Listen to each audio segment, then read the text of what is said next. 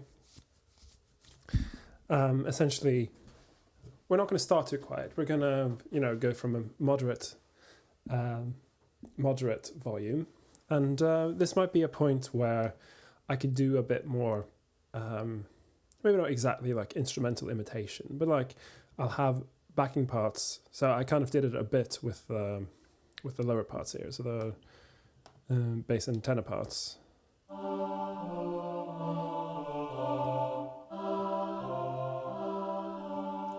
That thing of having, stuff on the beats so that it gives it a bit of motion. Because a common problem with slow songs is that it can start to drag a bit if you're just long notes, long notes, long notes. So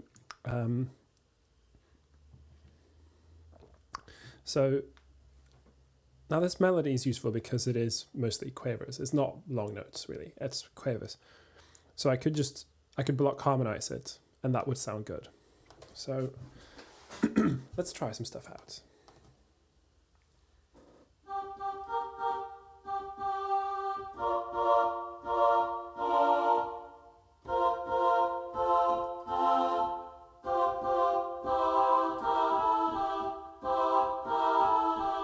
So that's one option.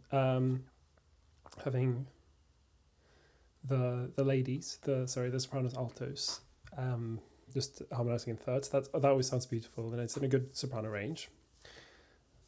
And then, what do the tenors and basses do?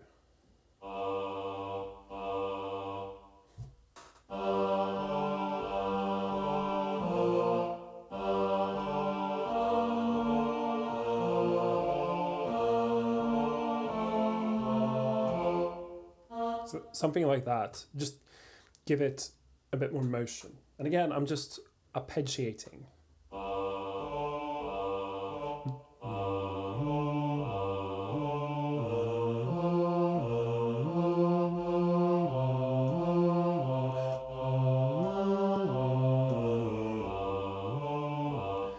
Like that will sound quite nice.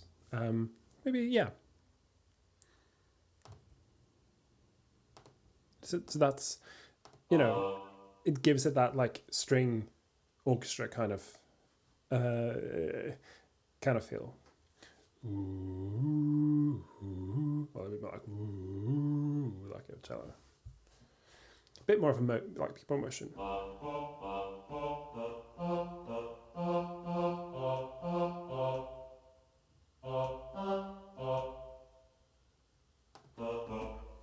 So like that, and that's not going to be in. Okay, so that's in a D. Yeah, so that's in seventh. So it's not going to be too weird. A bit weird, but not too weird. And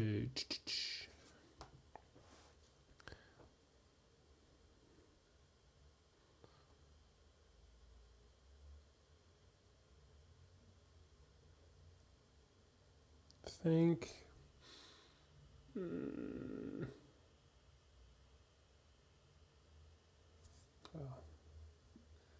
I'm just going to check because the preview on my stream site is looking a bit funny. How's it looking on the actual channel?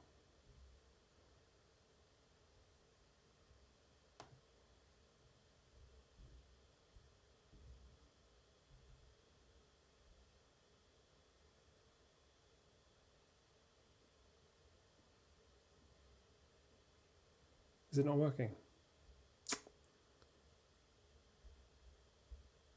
Okay, I'm gonna reset the stream because this is acting weird. Like it is sending from my computer, but it's not. YouTube's being funny. So let's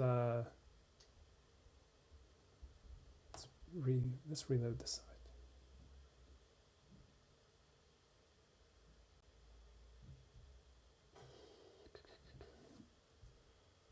Why are you not working?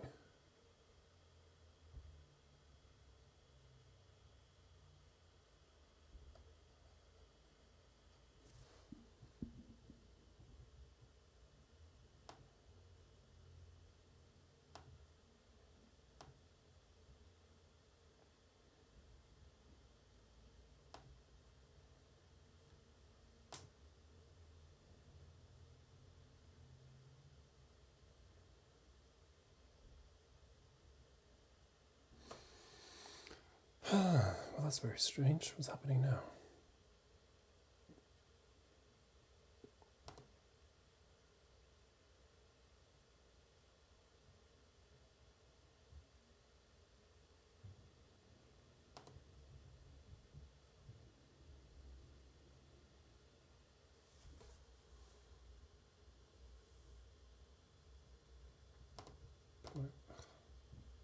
Is it YouTube? It might be YouTube actually. Because, I mean,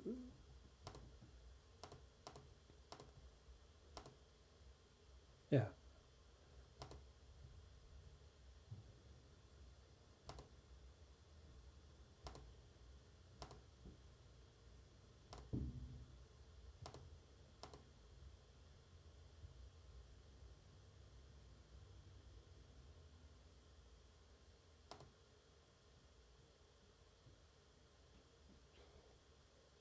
Are you working now? It says excellent connection.